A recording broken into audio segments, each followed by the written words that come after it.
আমাদের প্রার্থীকে নিয়ে এসছি একটু বেরো। আমি যেতে পারি না তো। না কাকে ভোটটা দেবেন নিয়ে যাবো, কাকে ভোট দেবেন? এসো, আমাদের প্রার্থী এসছে। হ্যাঁ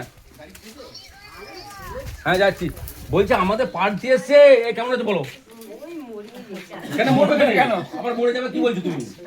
ভোটটা দিতে হবে, মরে যাবে কি? বলছি আমি যাচ্ছি, তুই থাক না ঘরে, আমি যাচ্ছি। এই দেখো আমাদের প্রার্থী এসছে। আর ঢুকবে রে, আর ঢুকতে হবে না।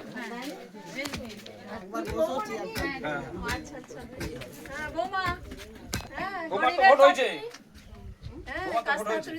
ভোটটা দেবেন। হ্যাঁ, চাষ আছে নাকি? আলু হয়েছিল না, আলুর চাষ সমর্থিত সিপিআইএম প্রার্থী বিশিষ্ট শিক্ষিকা মাননীয়া বিথিকা পণ্ডিত আজ আপনাদের কাছে এসেছেন আপনাদের আশীর্বাদ নিতে। আপনারা তাকে আশীর্বাদ করুন এবং আপনার চালু করার দাবিতে কমরেড মুক্তরাম ধাওড়েকে সিংহ চিহ্নে ভোট দিন। 29 এপ্রিল আসছে দিন, সিংহ চিহ্নে ভোট দিন। কর্মসংস্থানের লক্ষ্যে কমরেড মুক্তরাম ধাওড়েকে সিংহ চিহ্নে ভোট দিন। এসআইআর এর নাম করে জুলুমবাজি অবিলম্বে দুই সরকারকে বন্ধ করতে হবে। ইনকিলাব জিন্দাবাদ। এসআইআর এর নাম করে সাধারণ মানুষের উপর হয়রানি বন্ধ করার দাবিতে কমরেড মুক্তরাম ধাওড়েকে সিংহ চিহ্নে ভোট দিন। ঘরে ঘরে বলে দিন। আমি যেতে পারি না তো। না কাকে ভোটটা দেবেন নিয়ে যাবো, কাকে ভোট দেবেন? এই ঘরে এসে ভোট দিতে। ঘরে তো দেবেন তো কাকে? এবারে আমার যা খুশি রয়েছে, ঠিক হয়, হ্যাঁ যা খুশি রয়েছে কাকে দেবে। আমাদের ঘরের ছেলে মুক্তরাম ধাওড়ে আপনাদের পাড়াতেই বাড়ি এক প্রকার ধরতে গেলে, দেখছো তো যেভাবে হচ্ছে কর্মসংস্থান নেই, ভিন্ন রাজ্যে হচ্ছে সব কাজের সন্ধানে যেতে হচ্ছে, রাজ্যে হচ্ছে সাঁতার রাজনীতি। মূল এজেন্ডা তো আমাদের শিক্ষা আর কর্মসংস্থান।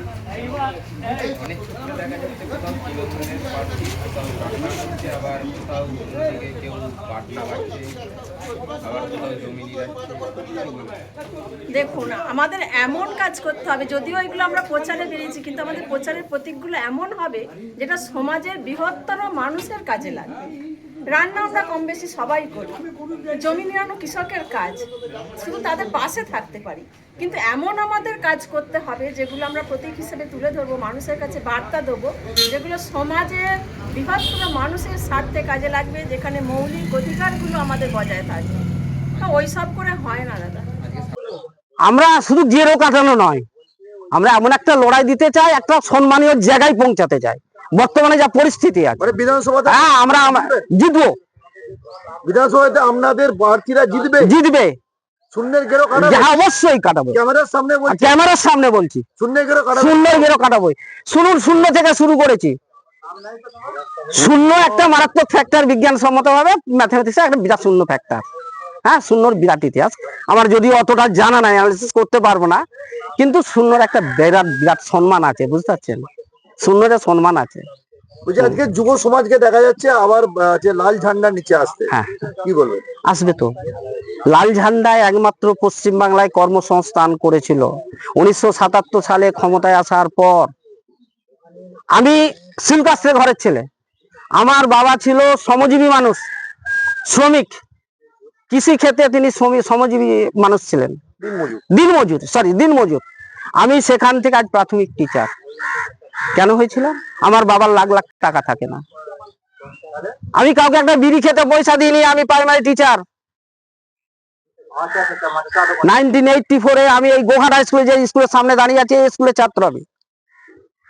এই স্কুল থেকে 1984-এ আমি শিলকাস্ত্রের ছেলে, প্রথম বিভাগে মাধ্যমিক পাস করেছিলাম। আমার বাড়ি থেকে পড়াশোনা, এখানে হোস্টেলে বিদ্যাসাগর ছাত্রাবাস, ওখানে থেকে আমি পড়াশোনা করেছি। আজ সব বন্ধ হয়ে গেছে। আমরা বিদ্যাসাগর ছাত্রাবাসের ছাত্র। তারপরে বাবার পড়ানোর ক্ষমতা ছিল না, বলেছিল বাবা যা হয়েছে হয়েছে, এবারে চাষে বাসে খাটো, মুনিশ টুনিশ খাটো।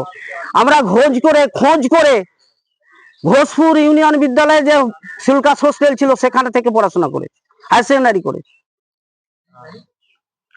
তারপর কালীপুর কলেজ আরামবাগ কলেজ থেকে আমি স্নাতক হয়েছি কমার্স।